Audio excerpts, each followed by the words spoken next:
I have been doing this for 9 years. In November will be the anniversary. It started with the fashion show at the Kids Center that they have every year, and they do it for the kids so they can show off in front of their parents and be motivated for therapy, but they also make it into a little fundraiser. And I made 100 of them, and I wasn't sure they would like the idea, but apparently they did, because they sold well before the fashion show. They put them up in the Kids Center. The therapists loved them, and I've been making them ever since, and my total so far is 27,600. Well, yeah. So the process of actually making it is pretty quick. So what I would do first is set up this veneer with this scheme that I'm doing, and then I would burnish that down so it adheres well. So as we've been talking, you can see I've finished the veneer, and it's actually a 3-step process. People ask me if I use a cookie cutter, and why don't I use a cookie cutter? It'd be faster. But if you use a cookie cutter, they look like you made a cookie out of a cookie cutter, and it doesn't have any of the aesthetics that I like.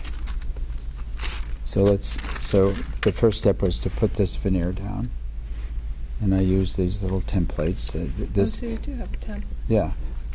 These are Barbara McGuire's. I had them on hand. I bought them. I never used them.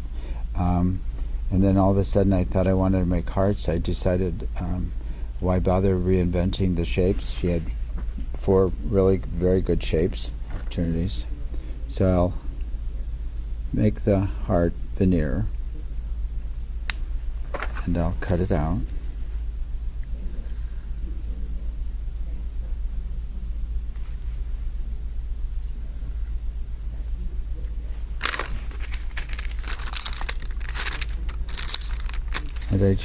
And I usually do it on like a 4, so I have some thickness. So this is the second step of making the heart, and what I do is I put the veneer on a layer of 2, then I make a real angulated bevel cut.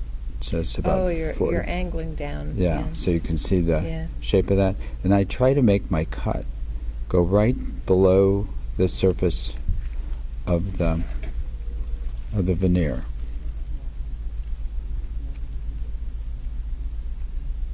And I hope this turns out, because I've done it 27,000 times, and it should work. What happens when you do something 27,000 times? What happens? Well, one, my mind's real relaxed, because I don't have to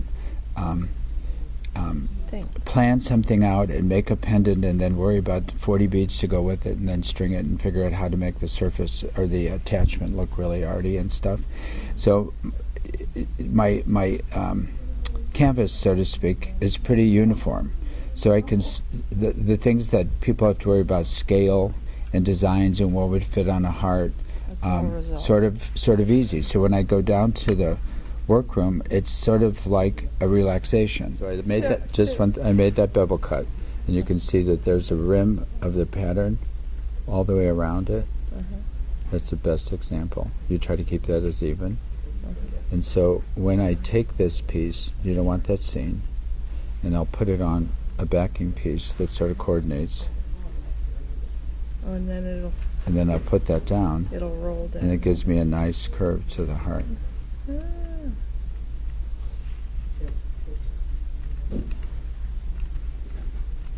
The other thing about just sticking with the shape, and the major thing is that it just releases me from all the tension of that and of making something that has to either sell or be put together, assembled, is that I can use almost every technique I've ever learned over 20 years and apply it, put it together.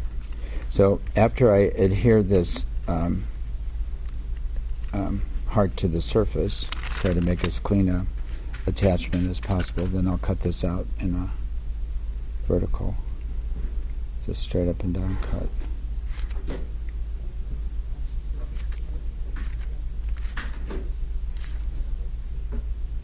And the one thing sort of burnish this down with my thumb.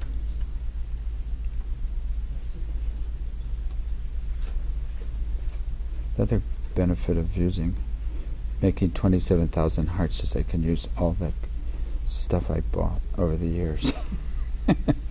And if I see a new technique, then I say, well, I'll see how it applies to the hearts. So that's pretty much the heart. This is the one that's where the steam comes out of this area. And so then I've got into realizing that sometimes just the plain surface doesn't work, so I'll take tools like this pounce wheel that people use for sewing and art, and I'll sort of make this look a little more quilty.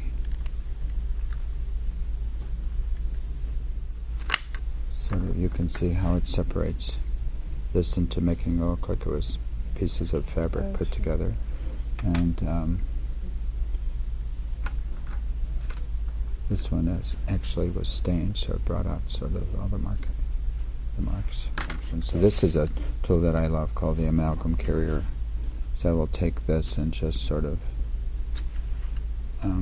make circles with them. Wow, that really popped it up. Yeah, made a whole different change. So again, just having the same shape and I know what I'm going to do, then allows me to sort of discover things like just doing this.